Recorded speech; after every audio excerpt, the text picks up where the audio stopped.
जय हिंद। दो टूक में आपका स्वागत है। कागज कलम अगर आपके पास नहीं हो तो मंगा लीजिए, आपके पास हो तो तैयार रहिए, क्योंकि जो मैं आज बताने जा रहा हूं उसमें बहुत कुछ ऐसा है जो आपके काम का है। अगर आप लिखेंगे बहुत फायदा होगा। Commonwealth Games 70,000 crore, IPL 1,000 crore, Bombay का आदर्श सोसाइटी घोटाला जिसमें एक मुख्यमंत्री ने इस्तीफा दिया, कर्नाटक का जमीन घोटाला जिसमें दूसरे मुख्यमंत्री ने इस्तीफा दबाव के बावजूद नहीं दिया, सेना की मध्य कमान की जमीन का घोटाला जिसके ऊपर कोई जांच कमीशन नहीं बैठा, सिर्फ मेरठ में सेना की जमीन के ऊपर कैसे माल बन गए, दुकानें बन गई, कोठियां बन गई, सिर्फ उसके लिए जांच बैठी है। और उसके बाद 2G स्पेक्ट्रम 1,76,000 करोड़ रुपए का घोटाला जिसमें सरकार को नुकसान हुआ, लेकिन यह पैसा सरकार के पास नहीं आया, कहीं गया, जिसको लेकर के संसद ठप है। एक मंत्री ने इस्तीफा दिया। इस भ्रष्टाचार से सबसे ज्यादा चिंतित कौन है? देश, आप। और दूसरी चिंता दिखाई दे रही है सुप्रीम कोर्ट में। सुप्रीम कोर्ट ने कहा कि भ्रष्टाचार हमारे जीने के तरीके में शामिल हो गया है। Justice Altamash Kabir, supreme court ने कहा सरकार कोई प्राइवेट बिजनेस हाउस नहीं है। सरकार के काम करने के तरीके के ऊपर और जिस तरह ए राजा के डिपार्टमेंट ने काम किया उसको लेकर के सुप्रीम कोर्ट ने टिप्पणी की। फिर सुप्रीम कोर्ट ने कहा कि हमने नदियों, खासकर गंगा के प्रदूषण के बारे में सुना है, लेकिन यह प्रदूषण पर्यावरण प्रदूषण से भी ज्यादा खतरनाक है। कौन सा प्रदूषण? भ्रष्टाचार का प्रदूषण। सुप्रीम कोर्ट ने कहा टेप से हुए खुलासे दिमाग हिलाने वाले हैं। कौन से टेप? नीरा राडिया के बातचीत के 2000 घंटे के टेप, जिसमें उन्होंने इस देश के पैसे वालों से बातचीत की और पैसे वालों के हितों को साधने वाले लोगों को मंत्री बनाने के लिए बहुत सारे लोगों से बातचीत की, राजनेताओं से बातचीत की, खासकर कुछ बड़े पत्रकारों से भी बातचीत की। पर हमारी संसद भ्रष्टाचार से चिंतित नहीं है। वो चिंतित है भ्रष्टाचार के इस छोटे से सिम्टम को लेकर के, उसके जो निशान हैं उनको लेकर के चिंतित है और उसके ऊपर वो जेपीसी बनाना चाहती है। जेपीसी अगर बने तो क्यों नहीं भ्रष्टाचार के पूरे मसले को लेकर के बने कि इस देश में इसका घुन कहां कहां लग गया है और क्यों सुप्रीम कोर्ट कह रहा है कि यह हमारे जीने के तरीके में शामिल हो गया है। आज हम चिंतित हैं, आप चिंतित हैं, पूरा देश चिंतित है। सुप्रीम कोर्ट इसे एक संकेत बता रहा है, लेकिन वो इससे निकलने का रास्ता अभी भी नहीं बता रहा है। देश को भ्रष्टाचार से अगर मुक्त करना है तो भ्रष्टाचार से लड़ने का कौन सा कारगर हथियार होगा, इस पर बात करना बहुत जरूरी है। पर आपको बता दें, इस पर बात करने से पहले, क्योंकि जब हम बात करेंगे तो आप पाएंगे कि भ्रष्टाचार से लड़ने का हथियार आपके ही आसपास है, पर आप उसे पहचान नहीं पा रहे हैं। आज इसको पहचानेंगे, पर उससे पहले आपको बताएं कि 2005 में इस देश की संसद ने एक कानून बनाया और उस कानून से एक ऐसा हथियार आपको दिया जो अद्भुत है, सूचना का अधिकार। यह सूचना का अधिकार आखिर है क्या? जरा इसे देखिए और कागज कलम अपने पास बनाए रखिए। सूचना का अधिकार संविधान के सभी अधिकारों से श्रेष्ठ है। ये एक अधिकार भी है और आपका कर्तव्य भी। आजाद भारत का सबसे अनोखा कानून, जिसके जरिए हम सरकार और अधिकारियों को कानून के रास्ते से भटकने से रोक सकते हैं। सूचना का अधिकार अधिनियम भारत के संसद द्वारा पारित एक कानून है जो 12 अक्टूबर 2005 को लागू हुआ। ये कानून भारत के सभी नागरिकों को सरकारी फाइलों और रिकॉर्ड्स में दर्ज सूचना को देखने और उसे प्राप्त करने का अधिकार देता है। जम्मू एवं कश्मीर को छोड़कर भारत के सभी भागों में लागू है। इस अधिकार के जरिए हम सरकार और अधिकारियों से जानकारियां ले सकते हैं। ये अधिकार इसलिए भी है कि सरकार जो पैसे खर्च करती है या फिर अधिकारियों को जो वेतन मिलता है वो हमारे टैक्स से ही दिया जाता है। जो टैक्स नहीं देते हैं वो भी सरकारी खजाना बिक्री कर या उत्पाद कर के रूप में भरते हैं। इसलिए भारत के हर एक नागरिक के पास ये जानने का अधिकार है कि उस धन को किस तरह खर्च किया जा रहा है। ये हमारे मौलिक अधिकारों का एक हिस्सा है। सवाल पूछने की ताकत का सबसे पहला असर ये है कि सरकारी कामकाज सुचारू रूप से होने लगता है। जिस शहर में 10-15 नौजवान एकजुट होकर इस अधिकार का सम्मेलन करना शुरू कर देते हैं, उस शहर में अधिकारी चौकन्ने हो जाते हैं। भ्रष्टाचार पर लगाम लग जाती है। सिर्फ सवाल पूछने से पासपोर्ट और राशन कार्ड मिल जाता है। इस अधिकार को नौजवानों और बुजुर्गों को एक अभियान की तरह लेना चाहिए।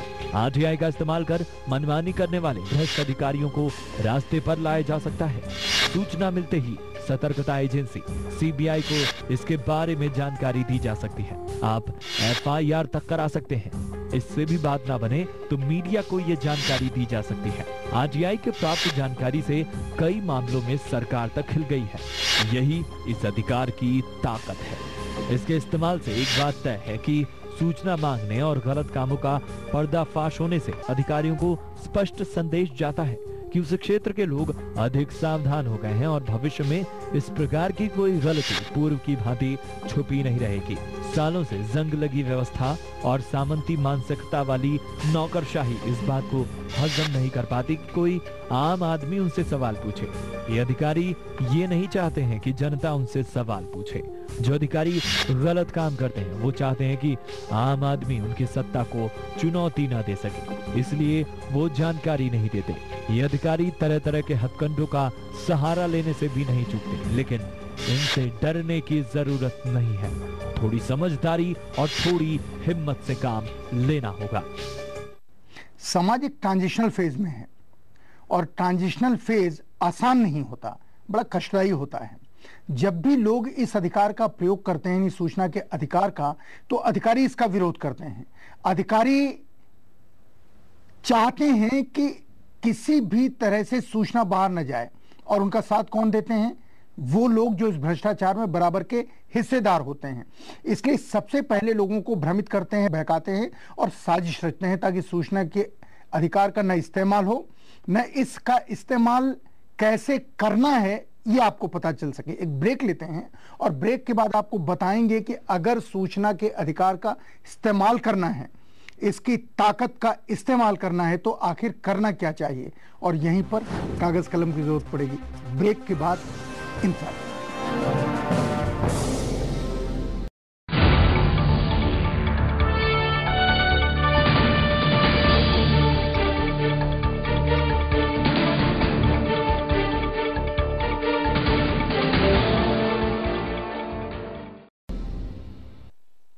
ब्रेक के बाद दो टूक में आपका स्वागत है। आज हम बात कर रहे हैं भ्रष्टाचार की, देश में फैले भ्रष्टाचार की। 2G स्पेक्ट्रम सबसे बड़ा घोटाला, जिसमें एक मंत्री ने इस्तीफा दिया। पूरा देश चिंतित है, सुप्रीम कोर्ट चिंतित है, आप चिंतित हैं, हम चिंतित हैं, पर संसद भ्रष्टाचार को लेकर के कम और इस भ्रष्टाचार से उपजे हुए एक चिन्ह के ऊपर ज्यादा चिंतित है। संसद के ऊपर हमारा विश्वास है, लेकिन संसद अगर भ्रष्टाचार से लड़ने का कोई कारगर तरीका नहीं बताती, कोई तरीका नहीं सुझाती, तो ये मानेंगे कि ये संसद हमारे बहुत काम की नहीं है। अब वक्त आ गया है कागज कलम के इस्तेमाल का। लेकर के बैठ जाइए, क्योंकि आप जो टीवी पर जानकारी देखने जा रहे हैं वो सब आपके मतलब की है, और जो लोग इसे नहीं देख पा रहे हैं उन्हें बताने की जिम्मेदारी भी आपकी है। सूचना के अधिकार का कारगर इस्तेमाल कैसे करें, ये सूचना के अधिकार का हथियार मजबूती के साथ कैसे इस्तेमाल करें, उसकी जानकारी आपके पास हम देने जा रहे हैं। इसे ध्यान से देखिए और एक एक चीज नोट कीजिए, क्योंकि आगे हम बात करेंगे इस हथियार को कैसे इस्तेमाल करें, और ये हथियार भ्रष्टाचार से लड़ने में कोई रोल निभा सकता है या नहीं निभा सकता है। जिन लोगों पर ईमानदारी और सेवाभाव से देश को चलाने की जिम्मेदारी है, वो जनता को लूट रहे हैं। देश का सरकारी तंत्र इतना सड़ चुका है कि अगर हम सभी अकेले या मिलकर कोशिश नहीं करेंगे तो ये सुधरने वाला नहीं है। हम ऐसा नहीं करेंगे तो कौन करेगा? तो सवाल ये है कि इस अधिकार के तहत हम क्या और किससे सूचना मांग सकते हैं। तो इसका जवाब है कि हम सरकार की सभी इकाइयों और विभाग से सूचना मांग सकते हैं, सरकारी निर्णय की प्रति ले सकते हैं, सरकारी दस्तावेज का निरीक्षण कर सकते हैं, सरकारी कार्य के पदार्थों के नमूने भी ले सकते हैं। ज्यादातर लोगों को ये पता नहीं है कि वो किससे सूचना मांगे और इसके लिए क्या करना पड़ता है। ये याद रखना जरूरी है कि हर सरकारी विभाग में जन सूचना अधिकारी होते हैं। आरटीआई आवेदन इनके पास जमा करना होता है। आवेदन के साथ केंद्र सरकार के विभागों के लिए 10 रुपए का आवेदन शुल्क देना पड़ता है। हालांकि विभिन्न राज्यों में अलग अलग फीसें रखी हैं। सूचना पाने के लिए 2 रुपए प्रति सूचना पृष्ठ केंद्र सरकार के विभागों के लिए देना होता है। ये विभिन्न राज्यों के लिए अलग अलग हैं। आवेदन शुल्क नकद में डीडी या बैंकर चेक या पोस्टल ऑर्डर के माध्यम से जमा कर सकते हैं। कुछ राज्यों में आप कोर्ट फीस टिकटें खरीद सकते हैं और अपनी अर्जी पर चिपका सकते हैं। ऐसा करने पर आपकी फीस जमा मानी जाएगी। आप तब अपनी अर्जी स्वयं या डाक से जमा कर सकते हैं और आरटीआई के आवेदन के लिए कोई फॉर्मेट भी नहीं है। आप एक सादा कागज पर एक सामान्य अर्जी की तरह ही आवेदन बना सकते हैं और इसे पीआईओ के पास स्वयं या डाक द्वारा जमा कर सकते हैं। याद रहे कि आप अपने आवेदन की एक प्रति अपने पास जरूर रखें। अगर आवेदन पीआईओ को दे दी गई है तो 30 दिनों के भीतर सूचना मिल जाएगी। अगर आवेदन सहायक पीआईओ को दी गई है तो सूचना 35 दिनों के भीतर मिल जाएगी।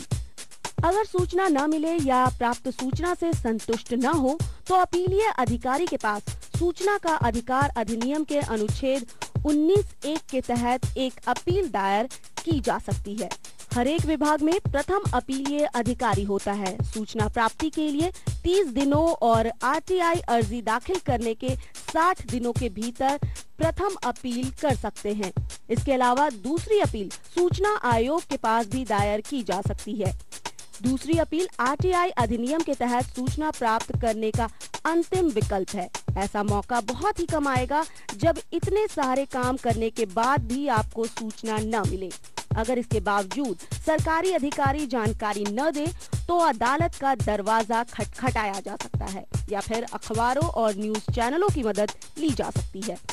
जरूरत सिर्फ इस बात की है कि आप आगे आए और इस अधिकार के इस्तेमाल को आंदोलन का स्वरूप दें, क्योंकि अगर हम ऐसा नहीं करेंगे तो देश में घोटाले होते रहेंगे और भ्रष्टाचार हमको, आपको, पूरे देश को अपनी चपेट में ले लेगा। अगर देश से भ्रष्टाचार को खत्म करना है तो हमें आगे आना ही होगा। अंग्रेजों से लड़ाई चल रही थी और क्रांतिकारी अपने ढंग से लड़ रहे थे, अहिंसावादी अपने ढंग से लड़ रहे थे, जो जैसे लड़ सकता था वो लड़ रहा था, शायर अपने ढंग से लड़ रहे थे। आजादी की पहली लड़ाई के बाद, जिसे अंग्रेजों ने गदर कहा और हमने पहला स्वतंत्रता संग्राम कहा, शायर हुए अकबर इलाहाबादी। उन्होंने एक शेर कहा, खींचो न कमानों को न तलवार निकालो, खींचो न कमानों को न तलवार निकालो, जब तोप मुकाबिल हो तो अखबार निकालो। आज न अखबार निकालने की जरूरत है और न बहुत परेशान होने की जरूरत है। अभी जो आपने देखा और जो आपने नोट किया, आप ये समझ गए होंगे कि ये अधिकार यानी सूचना का अधिकार एक क्रांतिकारी अधिकार है और इस अधिकार का इस्तेमाल करना ही आपके हाथ में एक अखबार से बड़ी ताकत दे देता है। ये ऐसा अधिकार है जिसे पढ़ा लिखा इस्तेमाल कर सकता है, जिसे गैर पढ़ा लिखा अनपढ़ भी इस्तेमाल कर सकता है। ये ऐसा अधिकार है जो देश के काहिल और भ्रष्ट अधिकारियों की नाक में नकेल कस सकता है, बेलगाम लोगों पर लगाम लगा सकता है। इस अधिकार का इस्तेमाल और इसकी महत्ता अगर आप समझ गए, आप निश्चित मानिए आप देश के सच्चे और देशभक्त नागरिक कहलाएंगे, क्योंकि आपके हाथ में इस अधिकार ने, संसद ने ये अधिकार आपको दिया है और इस अधिकार के जरिए आप इस देश को सही चलाने में सीधे सीधे हिस्सेदार बन सकते हैं, भागीदार बन सकते हैं।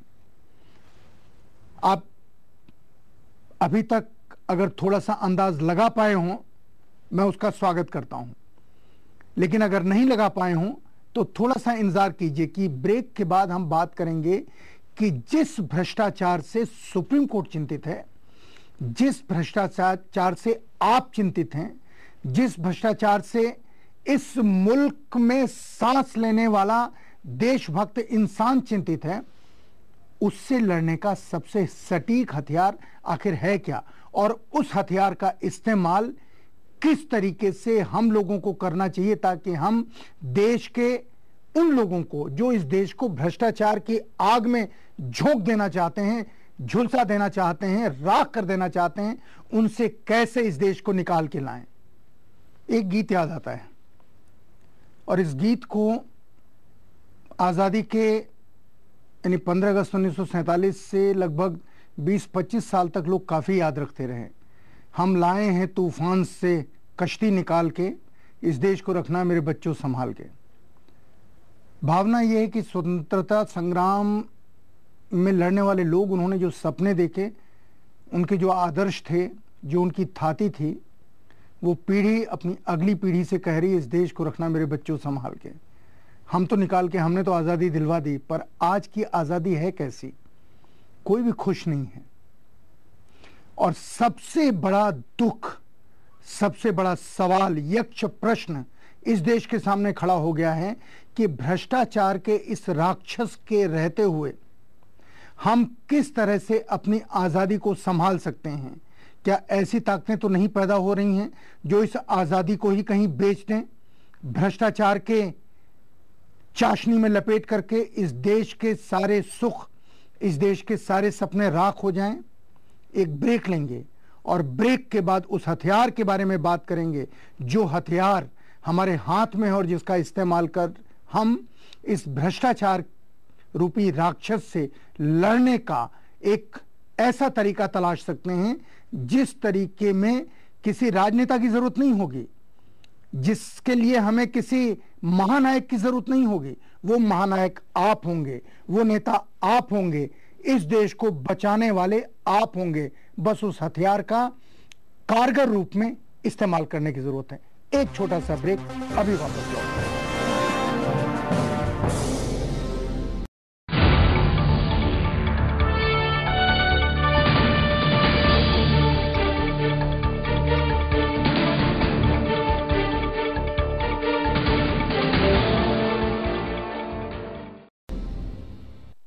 ब्रेक के बाद दो टूक में आपका स्वागत है।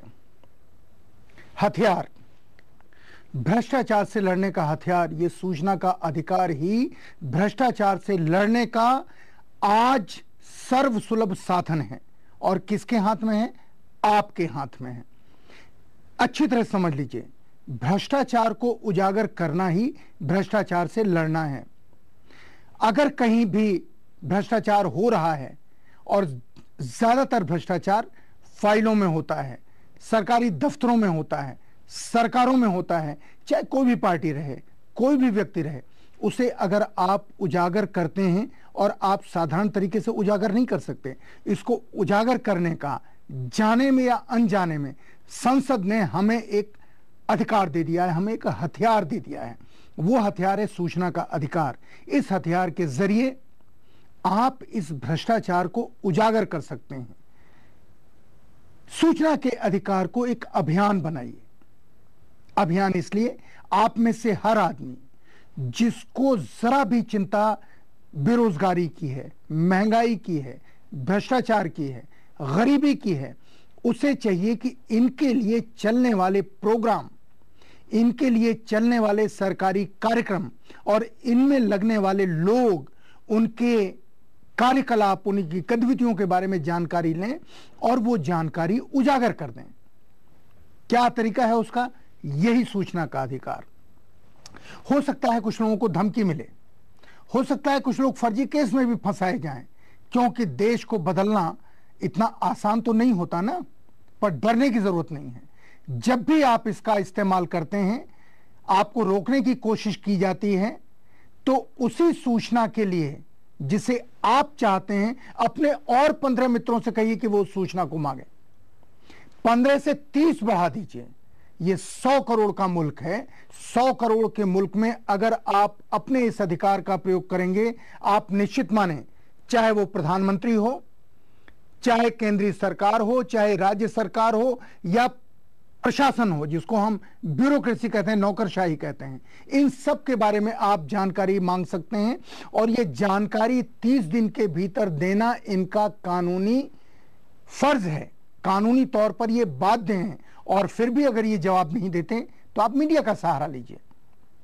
अगर ये जवाब नहीं देते, आप जितने लोगों को बता सकते हैं बताइए, उसकी भी अपील करने का रास्ता आपके पास है। और आप निश्चित माने, इस अधिकार के जरिए जो जानकारी आपको मिलेगी, वो जानकारी इस देश के प्रशासन के तरीके को और प्रशासन में फैले भ्रष्टाचार को कंट्रोल करने में सबसे कारगर नियंत्रक हथियार का काम करेगी, जो हथियार आपके पास है। एक आपको बात बताएं, आज हमारे देश में कोई मोहनदास करमचंद गांधी नहीं है। आज 100 करोड़ के मुल्क में जयप्रकाश नारायण भी कोई नहीं है, डॉक्टर लोहिया नहीं है। इनकी जगह कौन आएगा? भ्रष्टाचार के खिलाफ आवाज कौन बुलंद करेगा? आप। इनकी जगह आप हैं। आप ही गांधी हैं, आप ही लोहिया हैं, आप ही जयप्रकाश हैं। और आपको इस आरटीआई यानी इस अधिकार के का सुरक्षा, सूचना के अधिकार की रक्षा भी करनी है, क्योंकि सरकार में, प्रशासन में कई सारे ऐसे लोग हैं जो इस अधिकार की कई धाराओं को बदल देना चाहते हैं। उसकी रक्षा भी करनी है और इसका इस्तेमाल भी करना है। इस्तेमाल इस देश को बनाने के लिए, इस्तेमाल इस देश को बचाने के लिए, इस्तेमाल इस देश को आगे बढ़ाने के लिए, विकास के लिए आप कर सकते हैं। यह है सबसे बड़ा कारगर हथियार। दरअसल ये अधिकार आम जनता के हाथ में परमाणु बम की तरह से है।